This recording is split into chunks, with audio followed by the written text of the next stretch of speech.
The number one team in the nation finishing its stretch of 4 games against top 11 teams.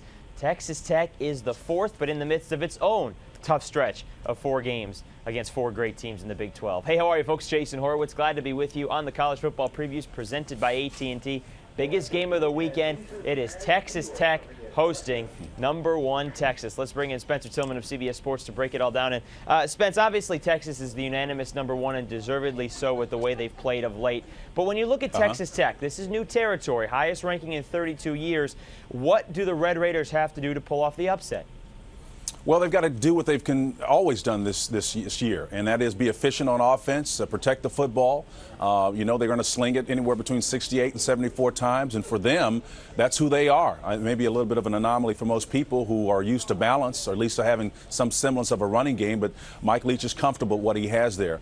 So I think for them, it's just about being efficient on the offensive side of the ball. He's creative. The key, really, if you want to get down into the specifics, it's about the receivers and the quarterback being on the same page, because this is not unlike the offense I ran my first years in the National Football League with the Houston Oilers and June Jones and all of those run and shoot type offense. Their receivers are a lot smaller at Texas Tech. They have to make the same reads that the quarterback does, and it's a real-time decision. It's not predetermined. So to answer your question specifically, that's the one thing that they have to do, and I think Will Muschamp will give them what we call bastard reads that aren't authentic, to try to confuse them. So they've got to make sure they're on the same page, Jason. But Spence, this is the 3rd straight week that Texas's defense has seen a great quarterback and great receivers. It was Sam Bradford first, then it was Chase Daniel, then Zach Robinson, and the defense did enough each week to win. Yeah. What makes you think that it wouldn't do that again this weekend? Well, it's not that I don't think that. I think Texas's defense will show up. And I think the one defensive stop that they had really at the end against Oklahoma State, the only balanced team, in my opinion, that they faced all year, at least the most competent balanced team that they faced, I actually think Oklahoma State represented a greater threat to Texas than Texas Tech will, Jason. That's just my candid opinion because of that defensive play. Will Muschamp is known for his simplicity and his intensity. And I think that's what you're going to see being brought to bear against this particular offensive unit, although it's going to be a different challenge altogether because there's not really balance here for Texas Tech. They're slinging it. They're going to throw it all the time. So that's the challenge for Texas's defense. But I think Will Muschamp is up to the challenge. Well, you want to talk about defense. That's always the question about Texas Tech. The thought is that Mike Leach doesn't play it. The mad scientist, whatever you want to call the Texas Tech area, the Texas Tech team, are they better defensively than people are going to give them credit for heading into the game?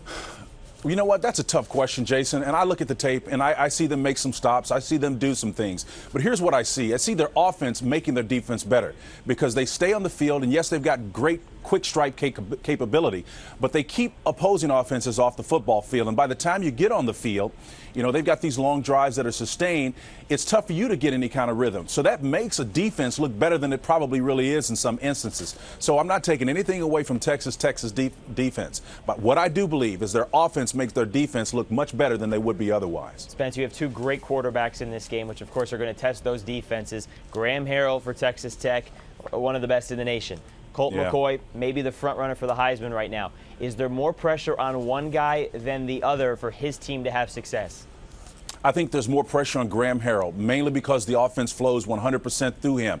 One can make the argument the same holds true for Colt McCoy because, again, he represents nearly half of their rushing yardage, along with Chris Ogbonnaya, the running back. So if you can take, from Texas Tech's standpoint, you can take Colt McCoy out of the game, you certainly inhibit or, hinder Texas's offensive capability. But in terms of Texas Tech, with Harrell, everything runs through him. If it doesn't happen through him, nothing else is going to happen positively. Spencer, Texas Tech has won its last 7 home games in the month of November. Last time I checked, the calendar says November 1st on Saturday, and they're playing the number 1 team in the nation at home, probably the biggest game in school history. What do they have to do to win, and do they do it? Well, what they have to do is not turn the football over and run their offense, as we said at the top. And, Jason, that's a great story on the Novembers. They've had great success there, particularly in Lubbock. I'm still yet to discover whether or not they can run well with a full cup of success, talking about the Red Raiders. If they can do it, this will be one of the biggest upsets of the college football season. Do you think they do it?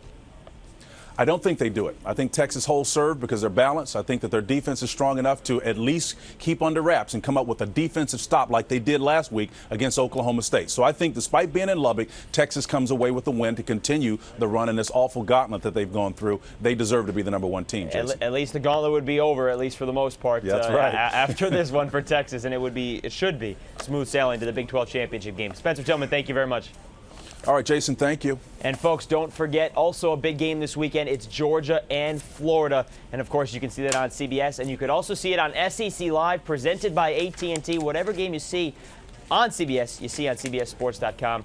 Huge game this weekend there. For Spencer Tillman, I'm Jason Horowitz. Take care, folks.